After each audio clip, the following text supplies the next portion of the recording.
Hi, it's Becky with Stand Up Desk Store. If you're ready to switch to a standing desk, you want to do it the right way. Here's our tips and tricks for making a smooth transition. Step 1. Optimize your ergonomics. If your desk doesn't fit you, you won't be comfortable. Watch our guide on standing desk posture to dial in the perfect settings. Look for a link in the description or the card above. Step 2. Cushion your feet. A hard floor can quickly lead to discomfort and fatigue.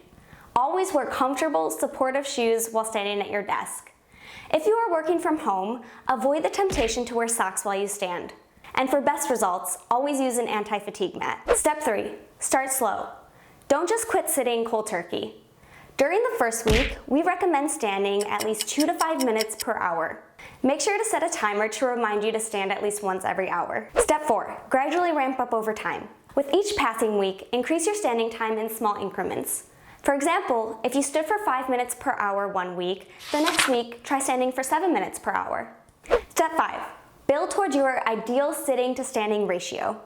Ultimately, your goal isn't to stand all the time. It's to find the right balance between sitting and standing. For people under 40 years old, experts recommend about 30 minutes of standing per hour. For people over 40, experts recommend around 24 minutes of standing per hour. To find your ideal sit-to-stand ratio, use these guidelines, but factor in your fitness levels and personal preferences. Once you set your goal, gradually increase your stand time until you reach it. Step 6. Transition between sitting and standing as much as you like. Studies have shown that frequent transitions of sitting and standing are good for you. You want to transition a minimum of once every hour, but if you prefer to transition every 25, 20, or 15 minutes, go for it. We hope you found these tips helpful. Thanks for watching.